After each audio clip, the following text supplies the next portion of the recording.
First story, my grandfather was a monster. I mean that, literally. Hi, I'm Raul. I'm 28 years old.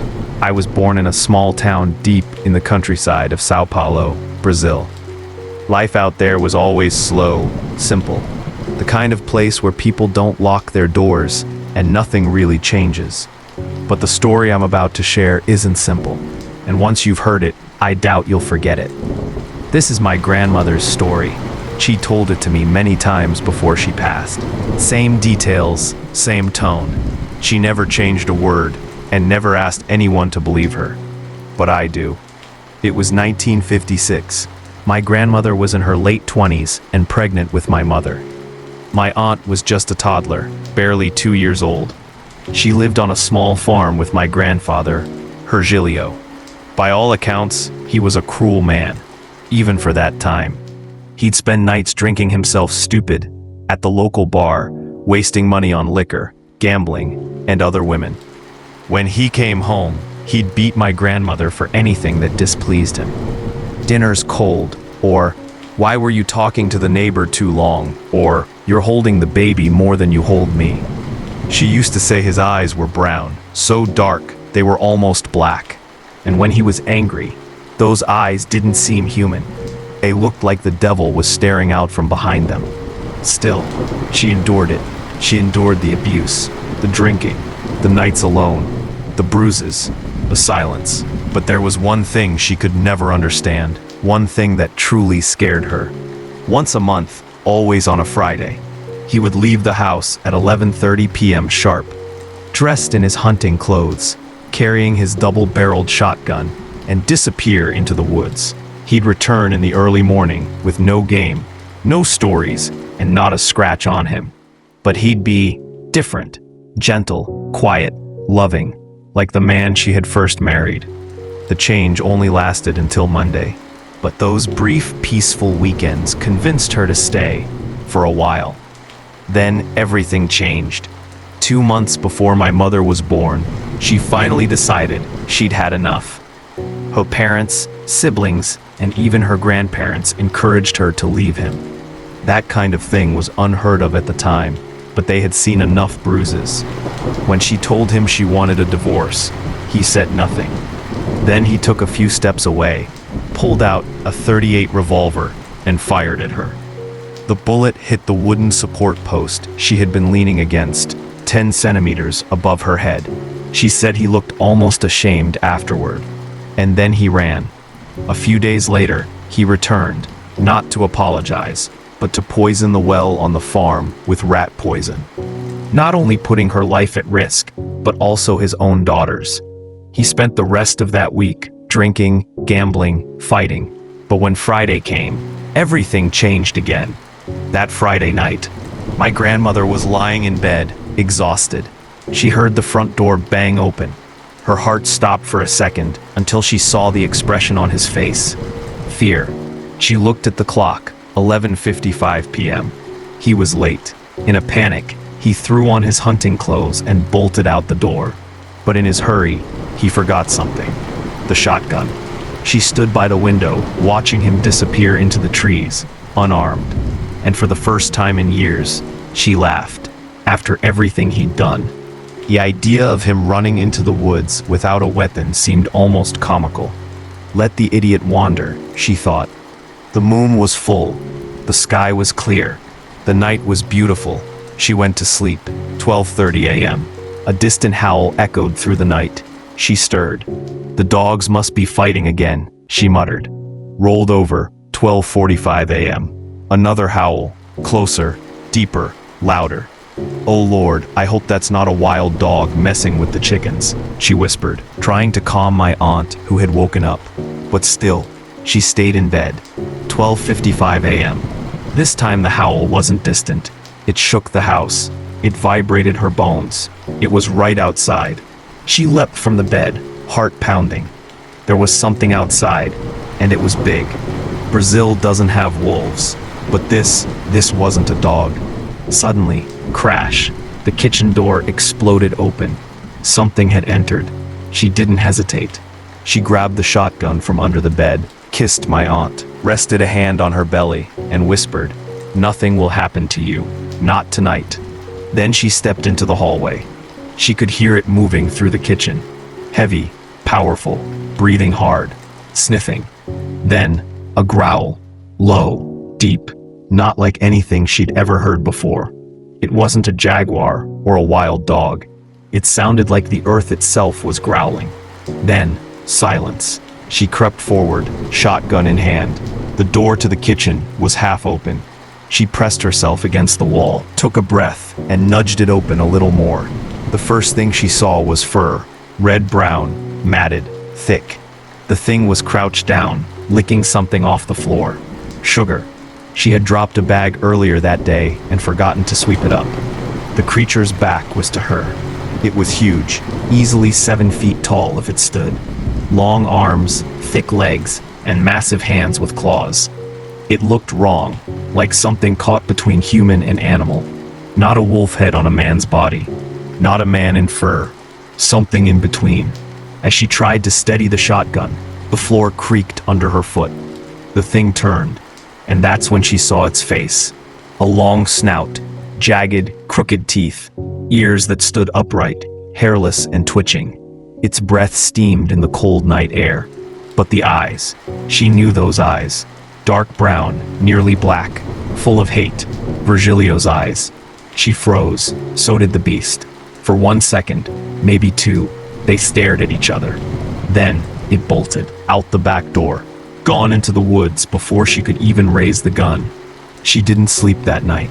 She locked every door, every window, except the front. She sat in her rocking chair, shotgun in her lap, watching the door until dawn. When morning came, he returned. His clothes were torn, leaves in his hair, scratches on his face, no weapon. He looked at her. She looked back. He said nothing. He walked over to my aunt, kissed her head, then walked to my grandmother, kissed his fingers, and gently touched her pregnant belly. Then he walked out the door, and was never seen again. In town, the story was simple. Virgilio had run off with another woman. After trying to kill his wife and poison her family, he vanished. Most people were glad to see him gone. My grandmother remarried and had 11 more children. But her second husband was no saint either. She told the story to anyone who would listen. No one believed her, not her kids, not even my aunt or my mom. But she never changed a word. Even near the end, she'd say, "My husband was a monster. I saw it, and I survived it. More than 30 grandchildren, and I'm the only one who still believes her. Meu avô era um monstro.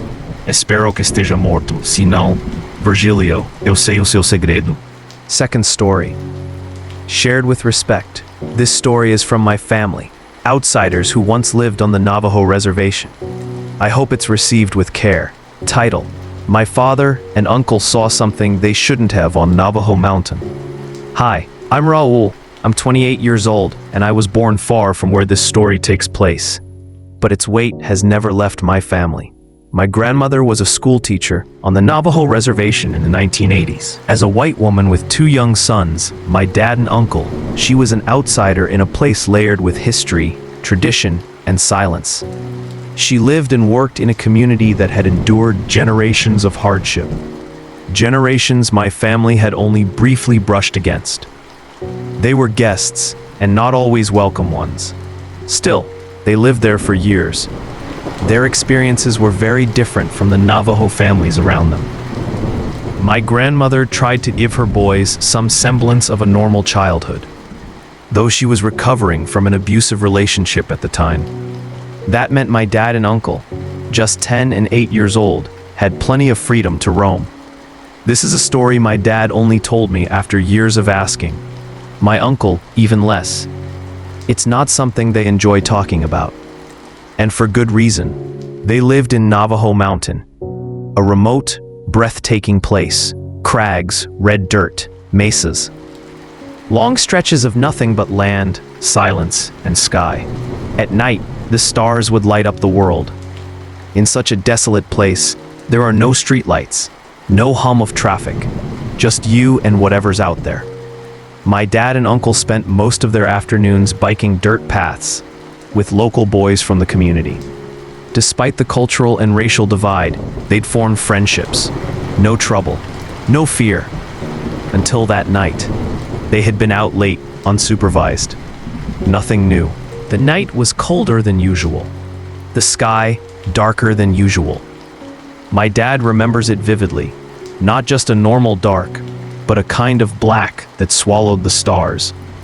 A sky without dimension. Like the earth had slipped into some void where light couldn't reach. The boys were racing, as they always did, until they all hit their brakes at once. They didn't speak, just looked up. To their right, a mesa stood tall. One they passed every day, the same mesa that sat parallel to my family's home. The one visible from their bedroom window every night. At the top of that mesa was a fire. Not just a fire, an inferno. Towering flames, easily taller than any bonfire a handful of people could manage. It danced above the mesa, massive and raging, and then they saw it. A black figure, humanoid in shape but unnatural in movement. It cavorted wildly around the flames, its arms jerked, limbs twisting as it moved in a way that none of the Navajo boys had ever seen. One of them whispered, "That's not ours," meaning it wasn't a part of any traditional ritual, dance, or ceremony.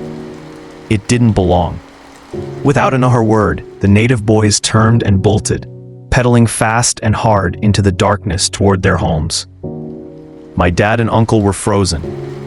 They stood clutching their bikes like lifelines, their knuckles white, legs trembling. Then instinct kicked in. They dropped their bikes and ran across the unpaved road, bursting through their front door in a panic. They tried to tell my grandmother what they saw. She was unmoved. "A story," she said. "A legend the locals tell. Nothing more." She brushed them off with her morning newspaper and coffee, as if their wide eyes and trembling voices didn't matter. She told them if they were that scared, they could go back in the morning and climb the mesa to see for themselves. They didn't sleep. Not really. They shut the curtains in their shared bedroom tight and huddled in bed without saying a word. Both of them stared at the ceiling in silence, hoping the sun would come and make them forget. But they couldn't forget. The next morning, as the sun cut through the desert chill, they gathered the courage to speak again. They grabbed their bikes and caught up with the same native boys from the night before. Without a word, they pointed toward the mesa. The local boys stopped, didn't follow. They simply stared up. Then my dad and uncle began to climb. It wasn't high, maybe the size of a one-story house. They'd done it before. But this time was different. As they reached the top, their breath caught. Nothing, no ash, no charred wood, no soot, no marks. Not even a hint that a fire had ever been there. They turned, stunned, and climbed down. When they relayed this to their friends, the boys said nothing. They simply turned their bikes around and rode away. That was the last time anyone ever spoke about it. My dad has never believed in ghosts, aliens, Bigfoot, nothing. He's a skeptic to his bones. But ask him about that night, and he freezes. He turns pale, quiet, uncomfortable. He fidgets, he gets visibly upset. I had to beg to get the full story, and even then, he refused to embellish. He just said, "We saw something we weren't meant to see." In 2019, my grandmother took me back to Navajo Mountain. She wanted me to see the place she once called home, and to witness the life still lived there. According to her, not much has changed. The same silence, the same caution, the same reluctance to speak openly about certain things. I walked carefully, respectfully. I didn't cross into sacred places, but I felt something. Not from the people. Everyone was kind and welcoming, but from the land itself. I felt heavy, like I didn't belong, as if the land knew I wasn't of it. And then I climbed the mesa, the one from the story. At first, everything felt normal, quiet. But once I reached the top and stood in the center, a wave of something dark passed through me. Like a low, inaudible hum in my chest. Something cold, watching, I didn't stay long. I haven't felt the same since. If you live near Navajo Mountain or have heard of anything similar, I would love to hear your stories, only if you feel safe and willing to share. I tell this story not for spectacle, but because it's haunted my family in silence for decades. And now, after standing where they once stood, I believe it's haunted me too.